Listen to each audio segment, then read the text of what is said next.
시청자 여러분 안녕하십니까? JTBC 아침 뉴스입니다. 현재 서해안 지역에는 약하게 빗방울이 떨어지고 있습니다. 비는 오늘 오전까지 내리겠고 예상 강수량은 5mm 미만으로 많지 않겠습니다. 동부 내륙 지역에는 아침까지 1cm 미만의 눈이 내리겠습니다. 아침 최저 기온은 무주 영하 3.4도, 익산 영하 3.1도, 전주 0.9도 등 어제보다 3도가량 높겠습니다.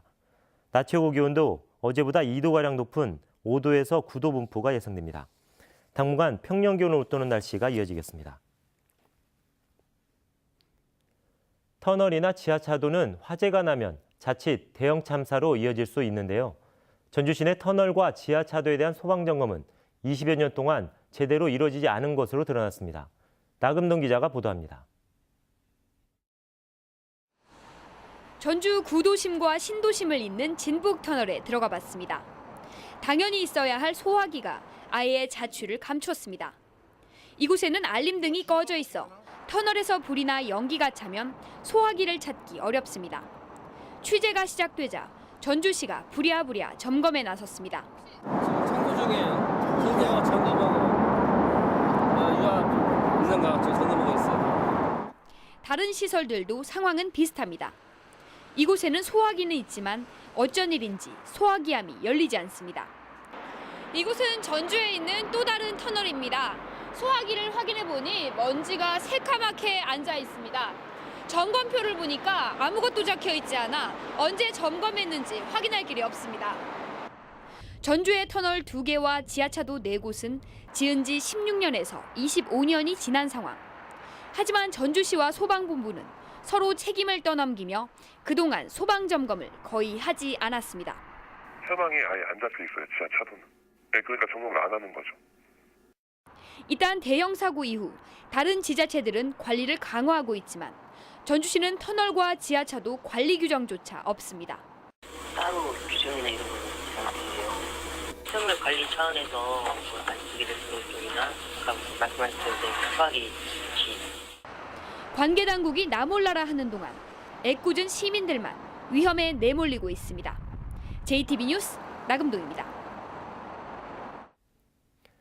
마을로 들어서는 길이 딱 하나 있는데 그 길이 끊길 위기에 처한 곳이 있습니다. 어떤 사정이 숨어 있는지 오정현 기자가 취재했습니다. 도로를 깔기 위한 기초 공사가 한창입니다. 왕복 4차선 자동차 전용 도로인데 완주 한 전원마을 앞을 지납니다. 교과기로 도로가 놓이고 이 도로가 맞은편으로 연결이 되고 나면 제 옆에 있는 이 도로는 끊기게 됩니다. 이 도로는 마을로 들어서는 유일한 출입구입니다. 마을이 고립되는 걸 막기 위해 설치된 우회로는 폭 6m짜리 통로 암거, 이른바 토끼굴입니다. 레벨이 너무 낮다 보니까 물이 집중적으로 갇히게 되면은 이용할 수 없어서 마을 주민들이 전체가 다 고립될 수밖에 없는 그런 상황입니다. 일이 이렇게 된 건 마을이 생기기 전 이미 도로 설계가 끝나서입니다. 미리 계획된 도로를 반대할 수는 없으니 통로 암거라도 원래 마을 진입로 자리로 옮겨달라고 요구했지만 이마저도 거절당했습니다. 설계 바꿀 수 있었으면 저희가 민원인분들한테 설계 바꾼다고 말씀을 드렸죠. 마을 주민분들이 입주하기 시작한 것은 도로 계획이 다 확정이 되는 이유예요.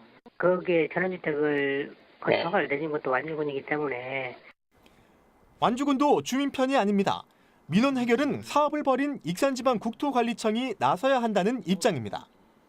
우리가 설계 변경하는 것도 아니고 우리가 발주하는 것도 아닌데 그래서 야기되는 전체적인 민원을 거기서 주도적으로 얘기를 해야지.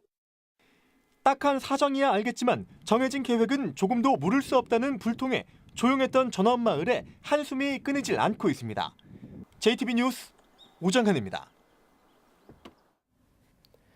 김제 용지에는 익산 왕궁처럼 축사가 몰려 있어 AI 발생과 악취 민원이 적지 않습니다.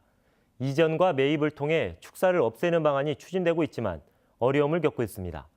권대성 기자입니다. 50여 양계 농장이 몰려있는 김제 용지에서는 그동안 5차례나 AI가 발생했습니다. 피해액만 1,760억 원. 전라북도는 양계 농장을 다른 지역으로 옮기기로 하고 올해 시범적으로 5곳을 이전하려고 했습니다. 하지만 어렵사리 3곳만 이전이 확정됐습니다. 축사, 거리 규제 등으로 이전 부지를 찾기가 쉽지 않은 건데 사업 확대가 힘들게 됐습니다. 가금류 안에 500m 거리 제한과 그 철새 도로지에 대해서 3km 거리 제한이 있어서 이전 조건이 좀 어려운 점이 있습니다. 양계농장과 70여 양돈 농장까지 용지에 몰려있는 120여 축사 전체를 사들이는 방안도 벽에 부딪혔습니다. 농식품부와 환경부가 국가 예산 지원이 어렵다는 입장을 보였기 때문입니다. AI 예방은 물론 이웃한 혁신도시 악취와 새만금 수질 오염까지 세 가지 문제를 한꺼번에 해결하기가 힘들어진 형편입니다. 전라북도는 익산 왕궁처럼 새만금 수질 특별 관리 지역으로 지정받아 정부 지원을 이끌어내는 방안을 찾기로 했습니다. 용지 지역의 축산이 수질에 미치는 영향 등을 분석을 통해서 환경부와 협의해서 특별관리 지역이 지정될 수 있도록 저희들은 노력해 나가도록 그렇게 하겠습니다. 김제 용지의 축사 전체를 사들이려면 770억 원가량이 필요한 것으로 추산되고 있습니다. JTB 뉴스 권대성입니다. 익산시가 추위 속에 버스를 기다리는 주민들을 위해 승강장에 바람 가림막을 설치했습니다. 고창군이 각계 전문가로 구성된 홍보단을 꾸리고 고창 알리기에 나섰습니다. 김진영 기자입니다. 익산시가 버스를 기다리는 시민들이 추운 바람을 피할 수 있도록 승강장에 가림막을 설치하고 있습니다. 익산시는 온강대 병원과 남부시장 주변 등 시민들이 많이 이용하는 곳을 중심으로 설치를 확대할 예정입니다. 12월 말까지 동장금 쉼터를 10개소로 확대해서 겨울철에 시민들이 버스를 기다리는 동안 잠시나마 추위를 피할 수 있도록 하겠습니다. 진안 지역 노인들의 축제인 마이 청춘제가 주민 등이 참여한 가운데 열렸습니다. 노인들은 노래와 연주, 전시회 등 교육문화 프로그램에 참여해 배운 솜씨를 선보이며 주민들과 화합의 시간을 가졌습니다. 임실군 농업인 대학 수료식이 열렸습니다.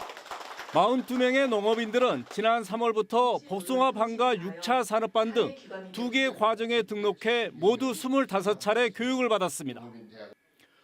고창군이 각계 전문가들로 구성된 홍보 자문단을 꾸리고 고창 알리기에 나섭니다. 고창 홍보단은 주민들이 주요 사업에 대해 공감할 수 있도록 자문을 하는 등 홍보의 효율성을 높이는 데 역할을 맡게 됩니다. JTB 뉴스 김진영입니다. 비만으로 인한 한 해 의료비 지출이 1인당 30만 원이 넘는 것으로 나타났습니다. 국민건강보험공단에 따르면 지난 2016년 기준 당뇨병과 고혈압, 관절증 등 비만과 관련한 질병의 의료비는 전북의 경우 1인당 32만 5천 원이었습니다. 이는 전국 평균 27만 8천 원보다 4만 7천 원 높고 전국 17개 시도에서 전남에 이어 두 번째로 높은 것입니다. 전주 역세권의 공동주택 공급 사업이 내년부터 본격적으로 추진됩니다.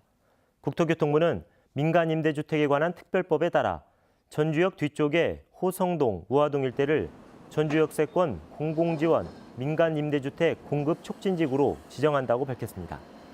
이에 따라 LH는 이곳에 2025년까지 7,800세대 공동주택을 공급하기 위해 내년부터 지구 계획을 수립할 계획입니다. 군산을 찾은 관광객이 처음으로 500만 명을 돌파했습니다. 군산시는 지난달 기준으로 고군산군도 293만 명, 근대 역사박물관 74만 명 등 모두 515만 명의 관광객이 다녀가 2,900억 원의 경제 효과가 발생했다고 밝혔습니다. 군산시는 다양한 관광 프로그램 개발과 광역 시티투어버스 운행 등으로 관광 산업을 더 활성화시킬 계획입니다. 순창과 전남 담양을 잇는 국도 24호선 구간이 내일 왕복 2차로에서 4차로로 확장 개통됩니다. 순창 담양 국도 확장 공사는 지난 2009년 착공했으며 875억 원의 사업비가 투입됐습니다. 익산지방국토관리청은 순창 담양 국도 확장 공사가 마무리돼 두 지역의 관광자와 연계 사업이 활성화될 것으로 기대했습니다.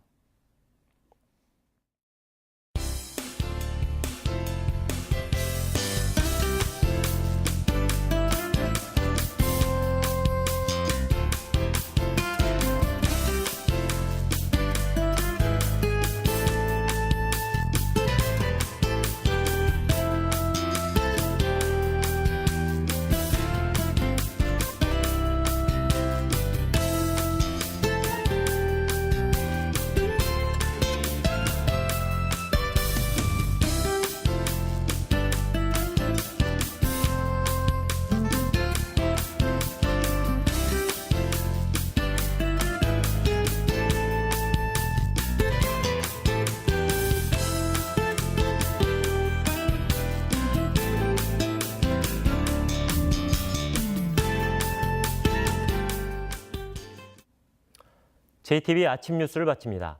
시청해주신 여러분께 감사드립니다.